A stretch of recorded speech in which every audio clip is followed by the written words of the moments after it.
This man witnessed a murder when he was about to leave work and go home late at night, and the victim turned out to be his female manager. Tom quickly hid behind the wall, his exhausted body tensing up instantly. Luckily, the killer didn't spot him. After ensuring nobody was around, the killer began disposing of the body. Tom watched as the killer left, breathing a sigh of relief. If the killer had found him, he surely would have met the same fate.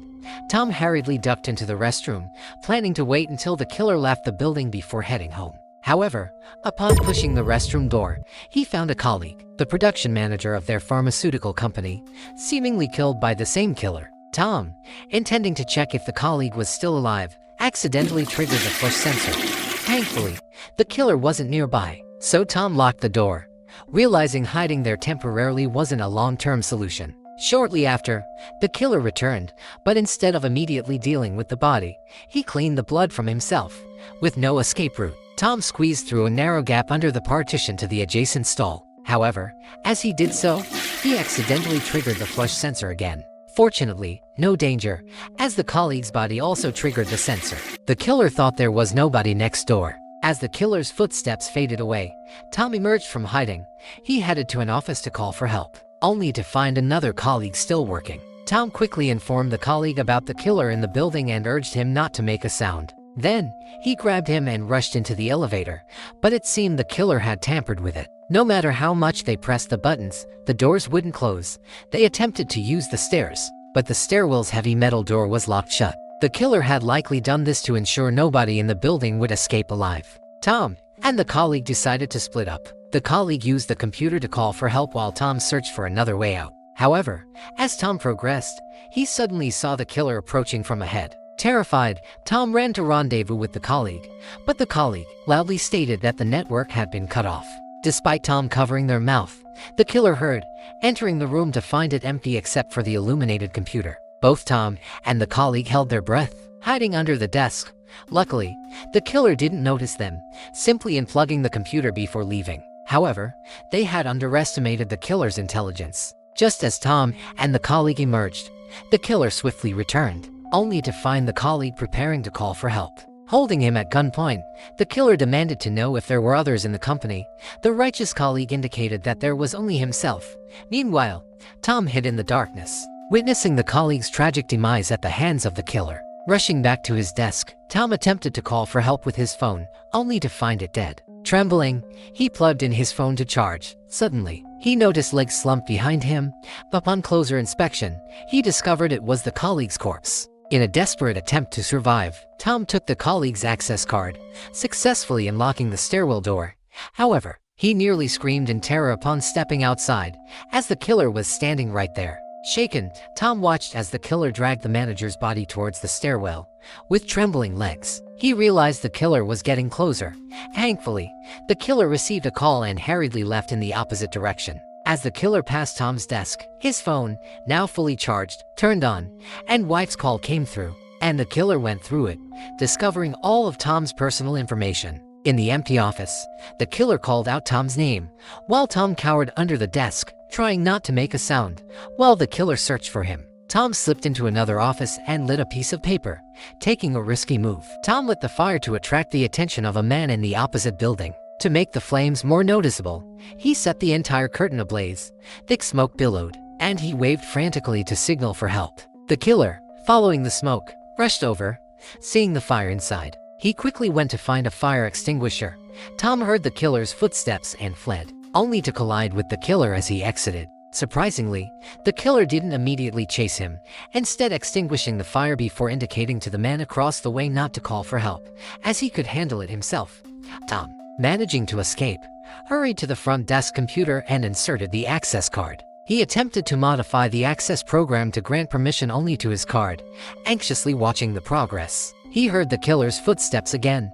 After the killer left, Tom successfully escaped with the single access card. Finally reaching safety in the office, he found the boss and secretary still present. Frantically, he informed the boss about the killer in the building. Midway through, the killer arrived. Strangely, the killer mercilessly killed the secretary but left the boss unharmed. The killer informing the boss that Tom had tampered with the access program. Unbeknownst to the killer, Tom was hiding behind the boss's door. After the killer left, Tom planned to take the boss to hide in the file room.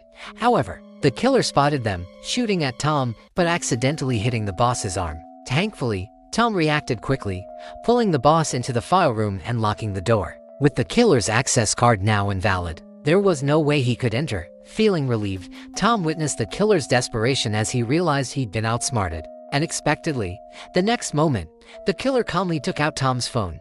He actually sent a text to Tom's wife Anna, arranging for her to come to the company to meet him in 10 minutes. Terrifyingly, Anna had already agreed. 10 minutes later, as promised, Anna arrived, only to be greeted by the killer waiting at the elevator. Before Anna could react, a gun was already pressed against her head. Then, the killer dragged Anna in front of Tom. Helpless, Tom watched on, realizing the killer's aim was to get the access card. But even if he handed it over, both he and Anna would still be in grave danger. Tom glanced at the photocopier nearby, suddenly struck by an idea. 1 minute later, Tom emerged, brandishing scissors, threatening the killer that if he didn't release Anna, he'd cut up the access card. Surprisingly, the killer remained indifferent, insisting on getting the card first. At that moment, the boss appeared, offering himself as a hostage in exchange for Anna's release. Touched by the boss's selflessness, Tom witnessed the successful exchange. Tom took Anna, and the killer took the boss. What was unforeseen, however, was that the killer and the boss were actually accomplices. On the other side, Tom picked up the gun from the ground, determined to save his noble and selfless boss. Now the killer was locked in the file room, with the countdown of the bomb ticking away behind him. Originally, the killer had already set up a bomb in the file room, ready to destroy everything inside.